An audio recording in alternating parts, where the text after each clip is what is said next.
Hola y bienvenidos a La Granja Humana MX.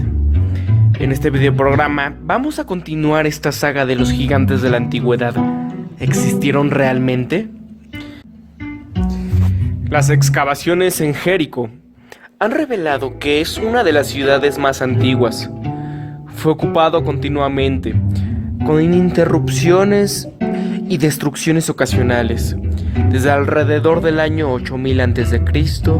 hasta alrededor del 1500 a.C., cuando fue destruida para siempre y nunca se reconstruyó.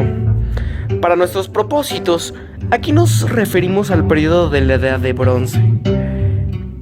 Los restos arqueológicos demuestran que Jericó prosperó como una ciudad importante alrededor del año 3200 y hasta el 2024 a.C., cuando hubo un repentino colapso. En este tiempo la ciudad, fuertemente fortificada, fue destruida por un calor tan intenso que los ladrillos de las paredes que cercaban la ciudad fueron quemados a través del centro. Se supone que debido a la utilización de armas nucleares. El sitio fue reconstruido y reocupado, pero después del año 2000 a.C. fue introducido un sistema de defensa enteramente nuevo. Las fortificaciones tipo glacis o tipo escarpada. Este sistema de defensa no solo fue en contra en Jericó, sino también en toda Palestina, Siria e incluso en el delta de Egipto. Su intervención se atribuye generalmente a los hicsos. Los ingenieros construían enormes terraplenes en ligera pendiente, llamados glacis, en frente de las zanjas, para que las murallas estuvieran casi totalmente ocultas a un ataque horizontal. El principal beneficio de los glacis era impedir que los atacantes enemigos pudieran apuntar al blanco. El sistema de la defensa consistía en una inclinación abrupta del suelo, construida con ladrillo, azulejo y yeso, rodeando por una pared de piedra y una fosa. En la cima del escarpado inclinado o glacis había otra pared. Así, en Jericó, una reconstrucción de las defensas demuestra un revestimiento de piedra de 3 metros de alto y una bajada enyesada en un ángulo de 35 grados a una altura de 10,77 metros. Sobre el revestimiento, en su cima había una pared alta de ladrillos que estaba colocada detrás de la pared de piedra en el fondo de la bajada, a una distancia de 20 metros. Una sección de la defensa de la fortificación revela su formidable aspecto. Después del año 2000 a.C., muchas de las ciudades del oeste fueron defendidas de esta manera. Significa que había una cultura o una organización común entre todas estas ciudades. Este enlace común estaba basado en el genio de la ingeniería militar de los refaítas. Este tipo de defensas fue encontrado en Betán Seán, Siquem, Geser, Megido, Hazor, Sarujén y muchas otras ciudades en Palestina. También se encuentran en la Anatolia y en el norte de Siria, en Al-Qadhi, Carquemis y Ugarit. Asimismo, aparecen en Egipto, en la región del Delta. Las defensas glacis, curiosamente, no aparecen en Transjordania, donde se sabe que una civilización importante prosperó entre los siglos 22 y 23 a.C., cuando una línea larga de ciudades fortificadas existió a lo largo del camino principal norte-sur, conocido como el Camino del Rey. Estas ciudades fueron destruidas en aquella época y no fueron reconstruidas durante 1000 años. Se trasladaron al oeste y estos refaítas aprendieron de esta experiencia y reconstruyeron sus ciudades con el fin de prevenir otra destrucción. Al mismo tiempo abandonaron su lealtad a los reyes sumerios y fueron la autoridad establecida. Entonces se convirtieron en tropas independientes, vagando por las tierras como peligrosas bandas de guerreros armados. Eran como los caballeros errantes del siglo XIV en Europa, que habían abandonado su fidelidad al quebranto sistema feudal y aterrorizaban las tierras del norte de Francia. Seguros detrás de sus impenetrables defensas tipo glacis, los cenicitas, desde el siglo XIX al siglo XI a.C., aterrorizaron las tierras circundantes. Esas incursiones y saqueos se describen en el libro de los jueces. Con sus carruajes de guerra, devastaron y destrozaron todo lo que se les oponía. Cualquier esfuerzo organizado de resistencia fue reprimido inmediatamente. Reforzaron su dominación de las tierras, manteniendo su control sobre la fabricación y el uso del acero. El primer libro de Samuel revela cómo no había herreros o forjadores del metal en toda la tierra de Israel. Y cualquier reparación de las herramientas de metal, tales como rejas de arado y hoces, tuvo que ser hecho por los filisteos y sus aliados los kenitas, que eran expertos forjadores de metal. De esta manera, los refaítas se quedaron con el control de las tierras de Egipto y Palestina durante siglos. Cuando los reyes de Mesopotamia invadieron Palestina en el año 2085 a.C., pasaron por Damasco y después siguieron por el camino del rey al sur de Elat, en el golfo de Acabá.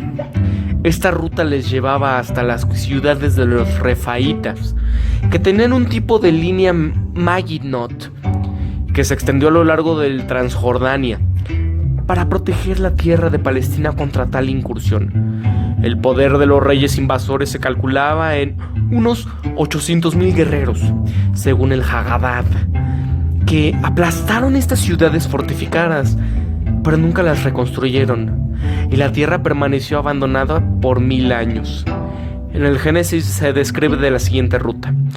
Entrando en Transjordania desde el norte, primero derrotaron a los refaítas en Astarot, Carnaim, en dirección sur. Ellos entonces partieron del oeste para destruir a los susitas en Jaín, la ciudadela que protegía la encrucijada entre Jordania y el mar. Volviendo a su ruta original, entonces derrotaron a los emineos en Sabé Kiriataim, en Transjordania meridional, penetrando con éxito en Arabah, destruyendo a los amalecitas en el área de Cades. Aunque solamente algunas ciudades se mencionan en el Génesis, había probablemente muchas otras destruidas. Las identificaciones de esta gente es proporcionada por los hechos bíblicos, que explican la ruta de los israelitas 600 años más tarde. En este tiempo, cercaron Palestina para entrar en el valle de Jordania por la misma ruta que los reyes invasores. En Deuteronomio se indica que la tierra de Amón fue habitada antiguamente por los refaítas, una raza de gigantes, que los amonitas llamaron Somsomín, pueblo grande y numeroso, de altura descomunal, tal como los enacitas. Ellos habían sido exterminados como una nación, y sus tierras se devolvieron a los amonitas. Los husitas del Génesis y los Somsomín del Deuteronomio son la misma gente. En la literatura judía, el nombre de Somsomín significa grandes amos o maestres de la guerra. Y esta gente eran los descendientes de la alianza entre las mujeres cananitas y los antiguos nefilim. Los emineos también son mencionados en el Deuteronomio. En el discurso de Moab se indica que fue habitada antes por los emineos, gente grande y numerosa, y tan alta como los enacitas. Como los enacitas se cuentan como refaítas, pero los moabitas los llaman los emineos. Miren, después de que los israelitas bordearon las tierras de Moab y de Amón, llegaron al país de Shejón. En aquella época, la parte este de Palestina o Transjordania fue dividida como sigue: del lecho de un río seco Sared entre la parte inferior del Mar Muerto y el río Arnón. Se extendió la tierra de Moab. Su capital era Sabé Kiriataim, la capital de los emineos, destruida algunos siglos antes. Al norte de Arnón y más arriba del río seco Yabok se sitúan las tierras de los amonitas, en donde vivieron los Somsomín, que se extienden hasta el río de Jordán, donde su capital Ham fue destruida en las mismas invasiones. Cruzando el Yabok, los israelitas desafiaron a los amonitas, liderados por el rey Sejón, que hizo de Hesbón su capital. El norte de estas tierras eran del reino de Og de Bashón, cuyas capitales eran Edrei y Astarot. Astarot Karnaim había sido la ciudad principal de los refaítas antes de ser tomada y destruida por la invasión. Y como paréntesis, Astarot es un demonio. Cerrémoslos y continuemos. El reino de Og abarcan Bashón, la región del monte de Hermón, y se extendía hasta el río Jordán por el oeste. Salca estaba en su extremo oriental y Dan en el noreste. En el Deuteronomio, Og es llamado el último de los refaítas y se hace mención a su enorme estatura, según se constata por el tamaño de su cama, la cual medía 9 codos de largo, que es decir, unos 3,9 metros, y 4 codos de ancho, que es lo mismo que 1,73 metros. Fue capturada por los israelitas y mostrada en la ciudad de Rabaj. La facilidad con que Josué capturó las tierras de Transjordania indica que estaban escasamente pobladas por los supervivientes de los refaítas. Sin embargo, no siempre fue así. En la Edad de Bronce, cerca de Bab et-Jatra y justo sobre el llano costero al este de Lisán, en el Mar Muerto, los arqueólogos encontraron evidencias de una civilización que prosperó a partir del 3300 a.C. hasta el 2024 a.C., en el que fueron destruidos por un gran holocausto nuclear. Esta área parece haber sido abandonada precipitadamente. Un cementerio atestigua la existencia de una considerable población durante la Edad de Bronce, tiempo en que fue ocupado por los refaítas. Esta gente utilizó un tipo de cementerio consistentemente en una estructura circular de barro y ladrillo, alineada a veces con piedra. Fue colocada generalmente en una situación inclinada, cortada horizontalmente, de modo que parte fuera subterránea y la parte superior sobresaliese. Se estima que hay por lo menos 20.000 de estas estructuras en el área. Entre 12 y 15 cuerpos fueron enterrados de cada tumba, que parecen haber sido abandonadas al mismo tiempo. La mayoría de los edificios mortuorios tenían un depósito grande de cenizas cerca de la entrada, indicando que ello ocurrió antes de que las tumbas fueran selladas. Sigue siendo un misterio hasta hoy. En vista de la facilidad del avance de los reyes de invasores en el 2085 a.C., a pesar de la serie de formidables defensas de los refaítas, así como la evidencia de un área abandonada durante 1000 años, sugeriría que los invasores utilizaron cierta clase de armas que contaminaron la tierra, tales como armas nucleares. Y la contaminación radioactiva de los muertos en Transjordania explicaría la razón de quemar los cuerpos y de sellar las tumbas, así como el hecho de que el área seguía estando deshabitada por 1000 años después de estos acontecimientos. Pudo haber sido necesario todo este tiempo para que la tierra contaminada se recuperase y para que la memoria del holocausto se borrara de la mente de la población. Ello explicaría que los refaítas se movieran hacia el oeste y se ubicaran ahí. Abraham llegó a la tierra de Canaán y aquí fue en el 2092 a.C. que se fue a Egipto, en donde permanecería cierto tiempo para volver repentinamente a Canaán en el 2086 a.C., antes de la invasión. En Betel, él partió con sus fuerzas, y mientras que Lot formó parte del ejército del valle de Sidón, Abraham se retiró al sur de la Mamre, en el área de Hebrón. Con la ayuda de los generales enacitas, Eshcol, Aner y Mamre, Abraham prosiguió la expulsión del ejército invasor. Pero, ¿quiénes eran estos aliados de Abraham? Se identifican en el libro de Josué como enacitas. Kiriat Arab era el nombre antiguo de la ciudad de Hebrón y fue la metrópoli de los enacitas. Kiriat Arba significa la ciudad de Arba y fue llamado después el padre de los enacitas. Cuando los espías israelitas subieron y exploraron Canaán durante el éxodo, llegaron a la región de Hebrón, que dijeron fue habitada por Ahimán, Sheshai y Talmai, todos llamados hijos de Enac o Anak.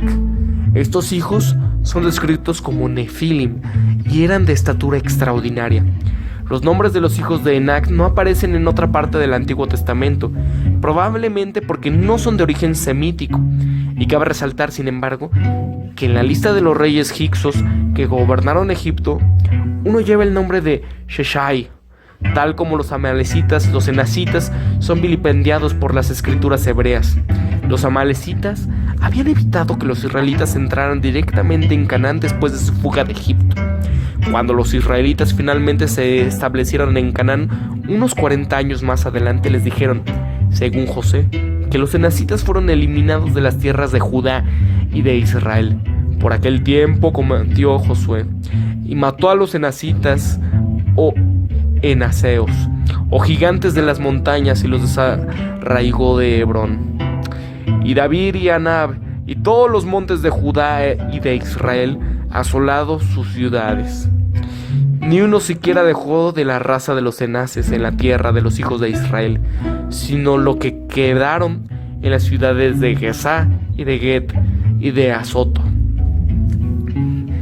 Bueno, los anuncios eran un tanto prematuros, ya que durante los siguientes 400 años, un periodo equivalente al de los jueces, los enacitas y sus aliados amanecitas y filisteos controlaron y gobernaron las tierras y causaron a las tribus hebreas muchas dificultades.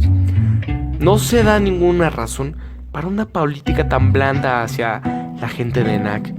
Los enacitas o enacios parecen haber sido bloqueados o habían bloqueado la ocupación de los israelitas, principalmente en las regiones montañosas del oeste. Estas eran las ciudades de los filisteos. Según la tradición bíblica, las tierras de los filisteos abarcaron 5 ciudades fortificadas que dominaron las tierras circundantes hasta Beersheba y Dabir. Sus ciudades principales fueron Ashdod, Ecrón, Het, Gaza y Escalón, y aparentemente habían resistido todos los esfuerzos de los israelitas por desalojarlos después del éxodo, y en un periodo siguiente sometieron a las otras tribus a un hostigamiento continuo con sus carruajes, que estallaron delante de sus ciudadelas. Estos filisteos son llamados enaseos o enacitas en Josué, y en Jeremías son referenciados como los sobrevivientes de los enacitas. ¿Y quiénes eran estos filisteos que eran supuestamente herederos de los enaseos? ¿A alguien le recuerda esto lo que está sucediendo hoy en Palestina? Pero bueno, los enacitas de la Babilonia son los mismos seres que los Anunnaki de las tablillas sumerias. En el Génesis indica que los filisteos, descendientes de los cretanos, que se establecieron en las áreas costeras, desplazando a los nativos Avim. De hecho, una referencia curiosa del libro de los Amos indica que la deidad trajo a los antepasados de los filisteos de Creta y los con Canaán, justo como llevó a los israelitas a la tierra de Egipto. En este sentido parecen ser el pueblo elegido. Estos cadopacios o cretanos se mezclaron con los refaitas, produciendo una raza de feroces guerreros que vinieron a ser conocidos como filisteos por los hebreos. Su territorio coincidió con el de los amalecitas en el sur y el de los enacitas en el oeste. En las escrituras parece que se confunden los nombres de estos tres grupos. Los filisteos estaban relacionados con la gente de las ciudades costeras norteñas y más adelante conocidos como Fenicia. Esto se indica en Jeremías, cuando se profetizó la caída de los filisteos, porque ha llegado el día en que serán exterminados todos los filisteos y serán arruinados Tiro y Sidón con todos sus auxiliares que le quedaban, pues el Señor ha entregado al saqueo de los filisteos restos de la isla o provincia marítima de Cadapacia. Gaza lleva rapada su cabeza. Escalón no se atreve a despegar sus labios, y lo mismo el resto de sus valles. ¿Hasta cuándo te sajarás o rasgarás tus carnes? Bien, los filisteos ocuparon las colinas del país occidental desde la época de Abraham. Después de la destrucción de Sodoma y de las otras ciudades del valle de Sidim, Abraham y su familia se ubicaron cerca de Beersheba para vivir aquí. tuvieron que pagar tributo y hacer un tratado con Abimelech, el rey de los filisteos, que al parecer controlaba entonces esta área. Y bueno, aquí terminamos esta pequeña saga de los gigantes de la antigüedad. Todo con escrituras, con bibliografía y no decir nada que sea una chorrada, algún escrito por ahí por algún blogcillo. No, todo está perfectamente escrito en esas escrituras, en estos pues en la Biblia, en el Antiguo Testamento y otros estudios. ¿Por qué? Porque por la red puedes encontrar muchas cosas que son suposiciones.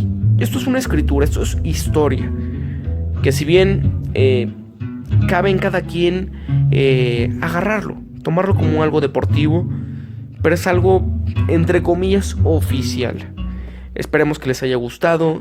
Quisiera que comentaran y que digan sus opiniones de qué es lo que creen de estos gigantes de la antigüedad. ¿Existieron realmente? ¿Es simplemente una fábula más? Que en todas las culturas existen gigantes. Entonces, ¿qué opinan? Espero les haya gustado. Denos un like, compártanos en sus redes sociales, que es muy importante, y suscríbanse para estar pendientes de más videos como este. Hasta luego, aquí, desde tu Granja Humana MX.